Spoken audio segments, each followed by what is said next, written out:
to make myself available for student issues to be resolved. All right, so that is the courses, Doc. algorithms, and data. And what we're doing today first is to, yes, Doc, somebody sorry. was speaking. Is there a problem? Yes, Doc. Sorry to interrupt. It looks like we are losing you. Your line keeps breaking. I don't know if it's from my end alone. Well, I can hear you fine. I don't know what are the others experiencing the same thing? Yes, Yes, your please. line keeps breaking. Yes, Doc. Okay. Anyway, I'll do my best to reposition myself, but let's see what we can do. Okay. All right. So yeah, like I was saying, it's a level 200 course, algorithm and data structures, and just a little preamble before we get into the course description itself. Now, this course is a third in a series of courses that I believe you have taken already. If I'm correct, you've all taken Introduction to Structured Programming. Am I correct to say that? Yes. Yes, please. Yeah. Yes, sir. Okay. All right. And you've also all taken Programming with C++. Am I correct? Yes, Yes, please. sir. Yes. Okay. All right. So this course, along with another course I'm sure you're taking this semester, that is Java Programming, are all a group of courses that are designed to help students like you build your skill and expertise in the area of programming. But this course takes it a bit further. This course, as a course, is designed to help you not just write programs, but write programs efficiently. Over the course of the semester, you're going to hear the word efficiency a lot. It is the key goal of our course. So our goal is not just to be able to write programs. You should be able to write programs by now. You're in level 200, you've done at least 2 other programming courses. What this course does is to help us write intermediate to advanced programs, but more importantly, write them as efficiently as possible. I hope I'm making sense. Yes, Yes, please. Doc. Okay. So let's look at the objective. It says the algorithms and data structures course focuses on a systematic way data is organized, processed, and manipulated to solve computational problems efficiently. And it says it typically bridges the gap between basic programming and advanced software engineering by teaching how to choose the right data layout and procedure for any given task. So this course is a very important course. It is a very important course in your programming journey. As I said, up to this point, what you have done is basically get introduced to basic programming concepts, basic programming ideas to solve small problems. In the next few years and semesters to come, you are going to be getting into more advanced software engineering. And in those courses, the expectation is that you're not just going to be able to write programs, but like I mentioned, you're supposed to be able to write these programs efficiently, choose the right data structures to organize your data, and also choose the right algorithms to use in different scenarios so that that efficiency that we talk about can be achieved. And so there's a lot of topics and concepts that we will need to cover in order to achieve the stated goal of ours, to achieve the goal of writing efficient programs, writing programs efficiently, using the most efficient data structures for given scenarios, using the most efficient algorithms for given scenarios. That is why all the topics that we're going to be talking about this semester would help us sort of achieve this stated goal. I hope I'm making sense. Very well, sir. Okay. So, what are the contents of this course? Now, the course is a very, very large course. It's a course that has a lot of topics, and a lot of these topics we have to cover at a very, very quick rate. And to be able to cover these topics at a very quick rate, there's a fundamental point that must be made clear. As I mentioned, this is a programming course. At this point in time, you should all know how to write programs. You've been doing programming for a few years now. Now, I know for a fact, I've been teaching for some time, and I know for a fact when students come to my class for algorithm and data structures, oftentimes their programming skill is very low to, in some cases, non-existent at all. And the question is how you got to level 200, only God knows. But the reality is that we are going to be facing this problem if we do not find a solution to it. And so before we get into our course, it is very important that I make this clear that if your level of programming skill is quite low, you need to do something about it and do something about it very, very quickly. I would recommend going on YouTube, going on the World Wide Web to find tutorials that would help you pick up these concepts that we talk about as quickly as possible. There are a lot of very simplified, very straightforward tutorials that you can find online that can help you build that skill. Like I said, we are not going to be writing basic programs. We are going to be writing intermediate to advanced programs. For you to be able to write intermediate to advanced programs, you need to have the basic skills. I hope I'm making sense. And so if the point I made that your skill level is not up to where it should be, then we need to make efforts to correct that as soon as possible. I hope I'm making sense. Yes, please. Making very much sense. Oh, okay. All right. So what are the contents? The contents include data structures and abstract data types. We're going to be looking at a lot of different data structures like the array data structure, which I'm sure you know about. We'll look at the linked list data structure. We'll look at stacks and queues. We'll look at sets and binary search trees. We'll look at hash tables. We'll look at graphs. All of these data structures are part of our curriculum as part of this course. Apart from that, we are going to be looking at different algorithms, sorting algorithms, insertion, deletion algorithms, search algorithms. We're going to be looking at iterative and recursive algorithms, as well as a whole host of other algorithms that we need to be able to write efficient programs. And then there's a bit of mathematics involved with the course as well. So we'll be looking at powers, exponentials, logarithms, series summations, all of which are linked to measuring the efficiency of the various algorithms that we will be looking at this semester. And then it also talks about efficiency measures, right? It says for time and space, rates of growth, we'll be looking at asymptotic behavior of algorithms, and we'll be talking especially about the big O notation. And of course, it says we'll also be describing and utilizing in mathematical terms list sets, matrices, and graphs, describe the concepts of fundamental data structures and algorithms, evaluate these algorithms in terms of efficiency using what we call the complexity theory. And if time permits us, we'll be looking at some more advanced topics like the tree, AVL trees, B- trees, segment trees, and the rest. I hope I'm making sense. Yes, you are, sir. All right. Now, given what I just read out, you can clearly see it is very evident that the course itself is a very, very large course. It has a lot of topics. It is not a difficult course. I'm not saying it's an easy course. It is not a difficult course, but the sheer volume of what we have to cover can be challenging for any student. And so I want you to prepare your minds as we go into it. So what are the educational objectives for this course? What should you be able to do at the end of the semester?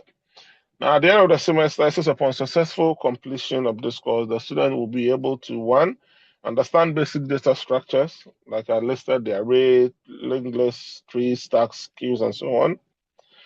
2, we should be able to not just know them, but incorporate the data structures into the applications that we write, right? We are going to be writing applications. We need to learn to incorporate these data structures into the different applications that we write. Also, be able to determine which algorithms or data structures to use in different scenarios. Like I mentioned, different problems demand different solutions, different algorithms, different data structures. One of our jobs is to be able to make that determination, understand in what context what works and what doesn't work. We need to be able to know these things as we go through the semester. And then, of course, it says create and use these data structures and algorithms. We need to not just learn about them, but we also need to be able to develop them on our own. So, yes, that is the expectation. At the end of the semester, when we write an exam in the middle of the semester, when we do a mid-semester exam, this is what I'm going to be assessing you on, your ability to do the things that I just listed. Create data structures, work with them, evaluate these data structures, evaluate algorithms. That is where the assessment is going to be. But we'll talk more about assessment further down. Then when we get into the indicative content, so like I mentioned, the course is going to look at 4 key areas: data structures, algorithms, looking at all the different algorithms we'll be looking at. We'll be looking at the complexity and efficiency of algorithms. We'll be looking at time and space complexity and the big O notation. So these are the 3 key areas that this course is going to focus on. Now, your class rep will be sent this course outline and he will share the course outline with you. And when you take the course outline, you are going to see a week-to-week breakdown of the topics that we are going to be discussing.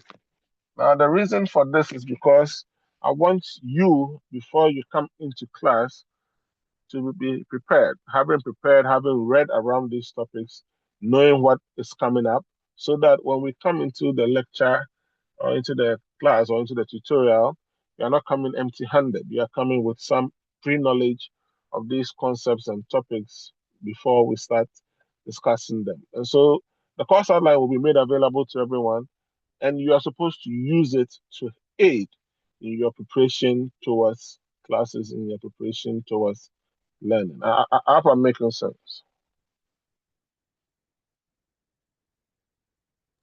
Yes, sir. Yes, sir. Yes, sir. Okay. All right. All right. Then let's move on and talk about teaching and learning methods.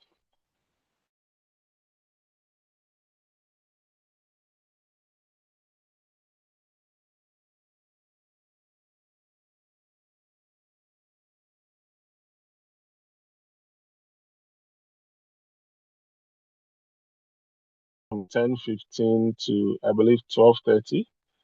Am I correct? That's correct. Okay. All right.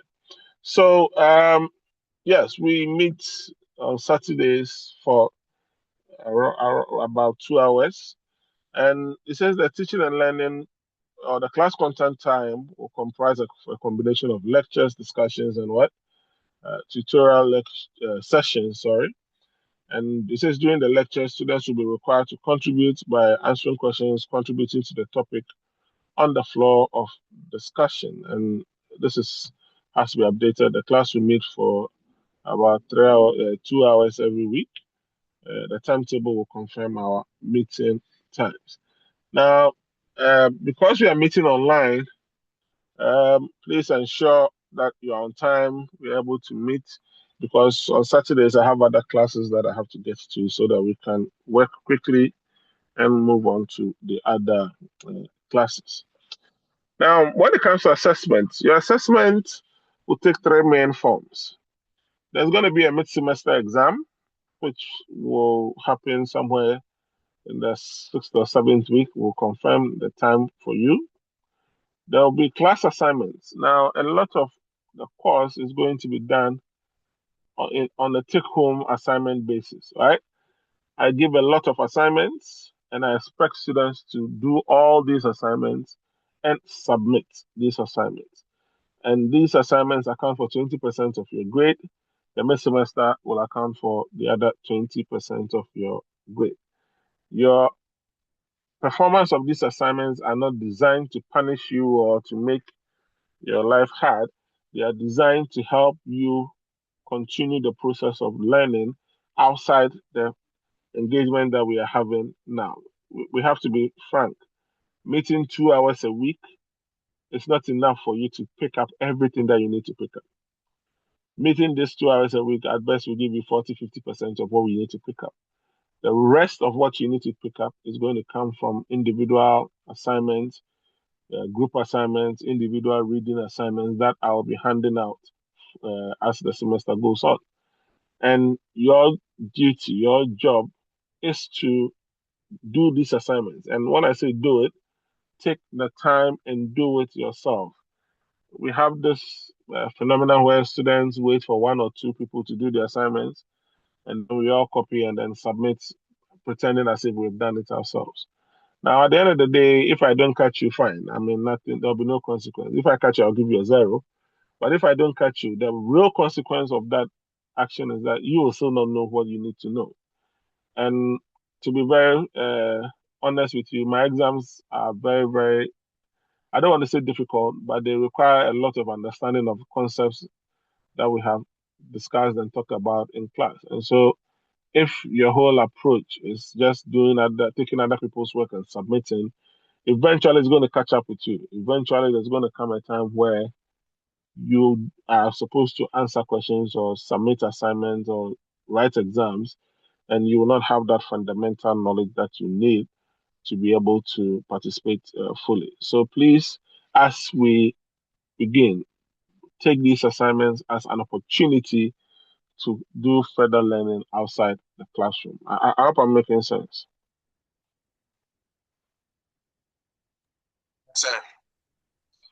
Yes, sir. Okay. All right.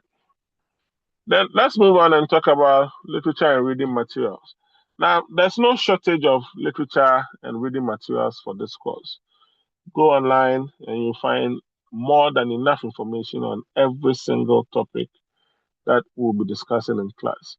Now, for my course outline, I've recommended some 4 books. You don't need to purchase all 4.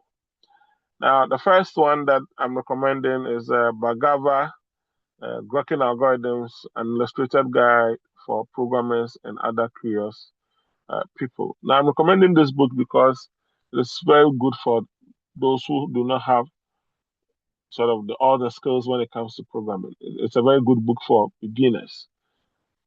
If you can get this book, it will be a huge asset, not just for this course, but for your programming sort of skill overall. Then there's also C++ programming in easy steps. For this course, the default language we'll be using is C++, so please note. So the C++ programming in easy steps.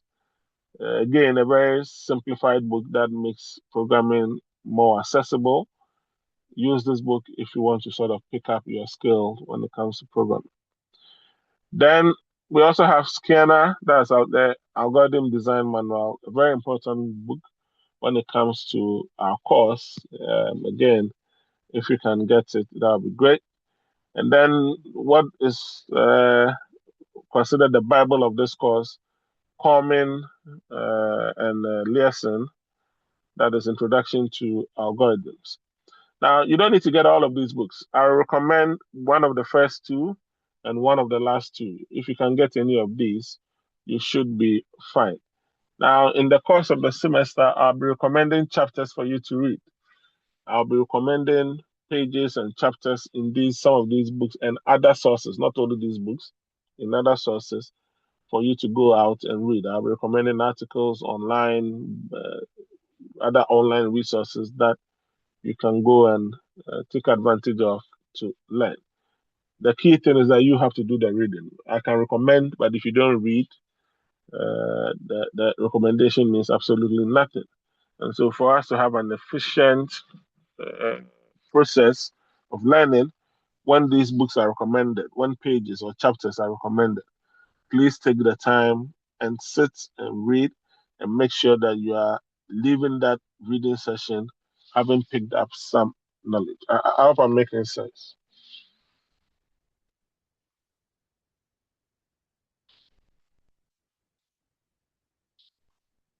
Hello, guys. Can you hear me? Yes, sir. Yes, sir. Okay. All right. Okay. All right. Now, moving on. Now, a bit of course requirements and policies. These are just a few housekeeping things that we need to get out of the way. Now, the first thing is time management and meeting deadlines. I'm very, very strict when it comes to deadlines. If you miss my deadlines, you get a 0. Please ensure when you have assignments to submit, you submit it either before or on the deadline. Anything after the deadline, and I will not accept or take these assignments from you. So please ensure that all assignments are submitted on time. Then the course, and apart from that, it says acquiring and using online, offline course content and materials. I don't know if your class rep is here. Do you guys use the Moodle platform? Are you guys enrolled on the Moodle platform? Yes, please. So I was about to tell you if maybe you can make all the necessary materials on the LMS for us. I don't know if they've created the course for this, the page for this course yet. Yes, But if please. if it has been created and I've been assigned to it, I will upload all the materials. Now, when I say materials, this includes lecture slides. This includes recorded videos of lectures that you can also get access to, and other materials that I'll be recommending from time to time. So I'll be placing the links in there. When it comes to assignment submissions, you will also be submitting these assignments through the Moodle platform, the online platform, the LMS, and so that you will have a seamless process of submitting and acquiring the online and offline resources. Now, when it comes to submitting and defending exercises and coursework and projects, you have to ensure that you are on the Moodle platform and you are submitting your own assignments and your own coursework. At the end of the day, you can be called upon to defend your work. And what that means is that you'll be called on to convince me that you actually did this work and not copied it from somebody else's assignment. And so ensure that you are available to do all of these things. Now, if there are any technical challenges that you have, please let us know. Let us resolve it before the semester gets too far gone. So if you're not on the Moodle platform, get in touch with your class rep, go to the Center for Online Teaching and Learning, ensure that you are able to get enrolled onto the course because we'll be using the page. If there's any hearing or visually impaired student, let us know and see how we can help you assimilate to the class seamlessly. Apart from that, if there's any other challenge, of course, if you are broke, I can help you with that. But if there's any other challenge academically that you need help with, let us know so that we can help you as much as possible to overcome these challenges. Don't tell us about it at the end of the semester when there's very little we can do. I hope I'm making sense. Yes, please. Okay. All right. Then, of course, when we talk of class participation, now I like an engaged class. You need to be engaged. You need to participate. You need to ask questions. You need to answer questions. You need to join debates that happen. Essentially, what I'm saying is that don't be a passive participant in the class. Be an active participant in the class. And to become an active participant, like I said, it requires that before you come to the classroom, you prepared, you've read around the topic. Now, when you do these readings outside the classroom, what it does is that you will not get everything that you read. Most of it will make no sense, but that is not the problem. What is a problem is that you come to the classroom not knowing anything about anything that is happening. And so everything is new, everything is coming at you quickly. And a lot of information is going to come at you quickly. So to make life a bit easier for yourselves, I'm recommending that for every class, you read ahead, you prepare. You will get 5, 10, 20%, whatever your level is, you will get something. And so when you come in, there's fertile ground for more information to fall onto. And then over time, you start to make sense of everything that we are talking about. And so preparation, engaged preparation is important for you to be successful in this course.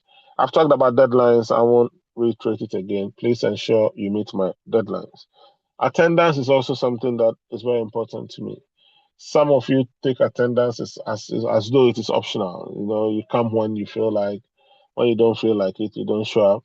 I take attendance and I ensure and enforce students who miss class. And so if you miss enough classes, I'm going to write to your director to indicate that this person is no longer part. I hope you are aware that if you miss 3 consecutive lectures, it is an automatic deferral. You defer the course. And so if you are not going to be available, notify your class rep. I'll be notified so that we make a point that so and so is not available today. But it should not be continuously that 3, 4, 5, 6 sessions, we don't hear from you, we don't see you, and there's no reason for that. So attendance is very, very important. Then apart from that, because we are meeting online, I think we have 1 or 2 face-to-face sessions in the course of the semester. But mostly we meet online. Now, because of that, when you're online, let's try and mute our mics. If you have a question, there's a raise hand feature. You can raise your hand. I'll call on you so that you can go ahead and ask your question or answer some question. If you have any challenge, if you can't hear me, let me know. If there's any other challenge that you might be having, please let us know so that we can resolve it as quickly as possible. But as much as possible, let's respect each other. Let's respect the process. Let's respect the fact that we are learning, and so we need to create an environment where the learning can happen properly and not disturb each other. I hope I'm making sense. Yes, sir. Okay. Now, at this point, are there any questions for me?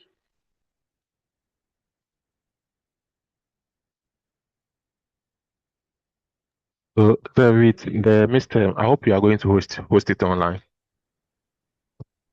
Well, the details will be communicated when the time is near. So don't worry about that for now. Okay. All right. Any other question?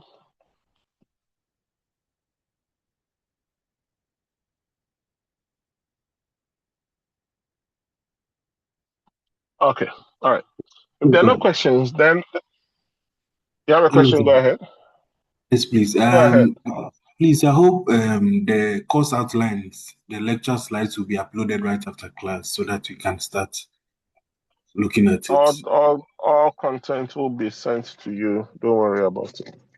Okay, so that we can keep up it. And also, I'll also plead that the regulation shouldn't be too strict on us as well, please.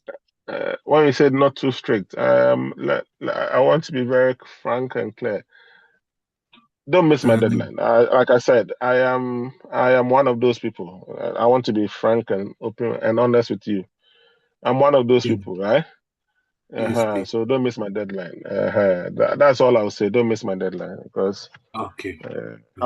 we are training Ghanaians to be proper Ghanaians. I'm one of those people who believe I can change Ghana by changing. The reason why I was saying this is that some of our colleagues, they work outside. Sometimes where they are, you can't reach them out because of their geographical. Yes, so that is why I said if you have a challenge, let us know.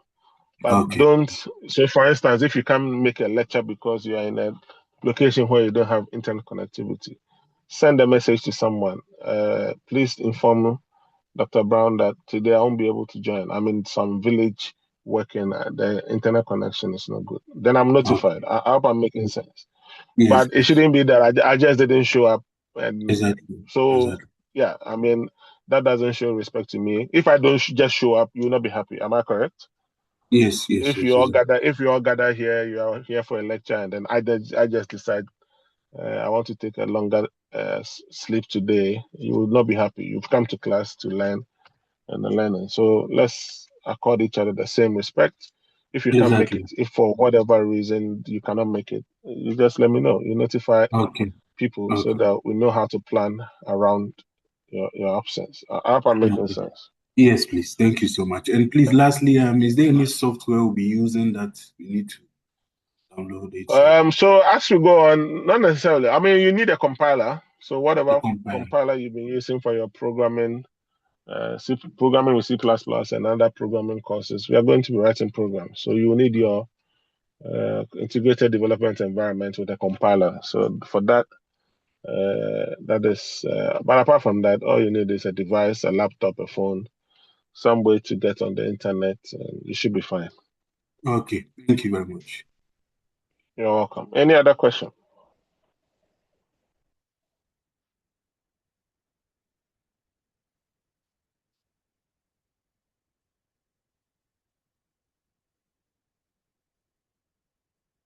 Okay. All right. So if there are no questions, then this is what is going to happen next, right? So like I said earlier in my submission, this is a programming course. For this course, we are going to be using C++ as a foundational programming language. Now, we are meeting for the first time. Today, I'm not going to have a lecture. Today, I'm going to give every one of you an assignment. And that assignment is this. Take the rest of the time today. So don't just log off and go back to sleep or go and do whatever. Use the rest of the time today and the coming week. Go on YouTube, do some research, find a C++ tutorial that is going to take you from whatever level you are. So if you have very little skill, find a tutorial that is going to take you from the very basic level through to intermediate to advanced level, right? If you are a bit okay, maybe find an intermediate C++ tutorial and use it. If you are more advanced, maybe find a more advanced C++ tutorial and use it. But use the rest of the day and the rest of the week to start going over these concepts, C++, what are variables, what are loops and control structures, functions, the arrays, and some basic data structures like queues, stacks, and linked list. If you can get one or two tutorials that can help you to build your skill in these, please make the effort, make the time, and do that preparatory work. Like I said, I'm going to teach this course as if you know C++. Now, my course is not to teach you what C++ is. My course is to teach you using C++. I cannot go back to teach you C++, but you need to know, if you are in level 200, second semester, you need to have some foundational knowledge in C++. Now, I don't know each of you and where you are, but you have to do some self-reflection and be honest with yourself and say, Charlie, me, I'm very good with C++. I'm fine. I won't do anything. Or, Charlie, me, when they put C++ code, I won't be able to identify it. Whatever your situation is, do some self-reflection this morning and use the time. Because what I can say for a fact is that this course is not easy. It's not an easy course. It's not difficult. It is a very easy course if you know C++ well. It is just a few concepts that you need to understand. If you don't know C++ well, it is a very difficult course, and students tend to struggle with it. And every semester, with every group, I tell them the same thing. Use the intervening time before we get into our first lectures to beef up your knowledge in C++. I will point you to resources here and there. In fact, on the Moodle platform, I'll put some links to some resources that I think will help you. But you have to help yourself. I hope I'm making sense. They say God helps those who help themselves. And I'm pleading with you to help yourselves if that is the situation. There are a lot of tutorials. There are a lot of websites that will take you through very basic concepts and gradually push you to advanced concepts. Take advantage of these resources and use them and build your skill so that when we start talking about our more complex concepts, you will be able to keep up. I hope I'm making sense. Yes, please. Okay, so we all agree on what is about to happen after this meeting, right?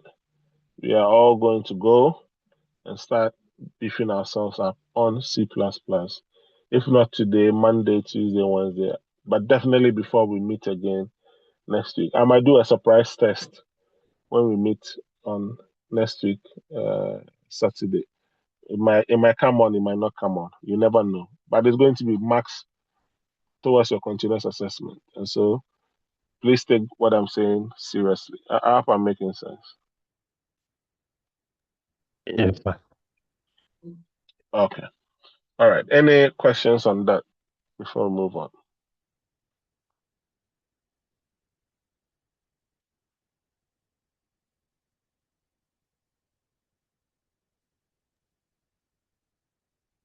Good morning, Doc. Yes. Good morning. Go ahead. Please, I just wanted to find out if Yes. C++ is a foundation for the data structures and algorithms. Why didn't we do them concurrently in the same semester? How can you be learning a language to use in it's like learning how to cut wood and then learning how to build a house at the same semester. You cannot do that. The courses are designed to follow one after the other. So they are prerequisite. There's something called prerequisite, right? When we say a prerequisite, it is knowledge you must have before you start another course, right? And so your first course, which is Introduction to Structured Programming, first year, first semester. Now that course is designed to introduce you to the world of programming, right? There you talk about compilers and interpreters and programming languages and concepts and variables. Those are the basic stuff. Then in the second course, that is programming with C++, that is where you now take one of these languages that you talked about and use it to write basic programs, understand basic concepts. So by the course of the semester, you would have gone through from very basic stuff to slightly advanced concepts or intermediate to advanced concepts. And then as you move on, Java programming comes in, and this will not be the last programming course you do. You do other programming, web programming, and so on and so forth. Now, all of these are designed to ensure that in the 3-4 year stay of the student, they are building that knowledge gradually. But in 2026, the good thing about it is that you don't have to wait for a class to start to learn, right? There's a lot of resources out there that you can depend on to learn quickly and essentially be ahead of the program. But we know that not all of you come at the same level. And so if we treat you all at the same level, some of you might fall behind. And so we start out from the very basic. Some of you might find some of those courses to be too basic. I know this stuff already. But there's 100 of you in the class. We cannot guarantee that all 100 of you know these things. And that is why we take you slowly through. So this is the next stage. So as I mentioned, this course is preparing you for software engineering. It's preparing you for advanced VB. It is preparing you for advanced Java and other courses that are yet to come. I hope I'm making sense. Yes, Doc. Sir, you are making sense clearly. Okay. All right. Any other question?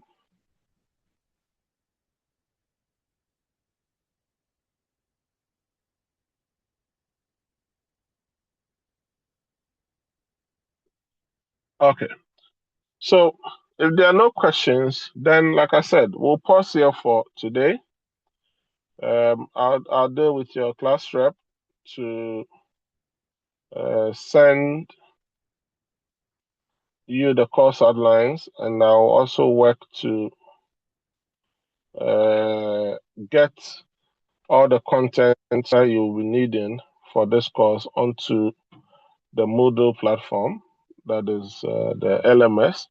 So hopefully by Monday morning, you have all the materials that you need.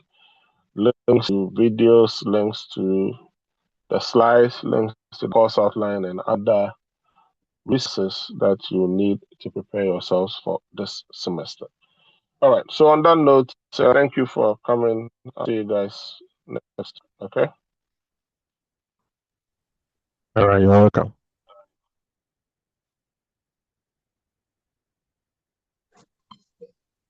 Thank you too.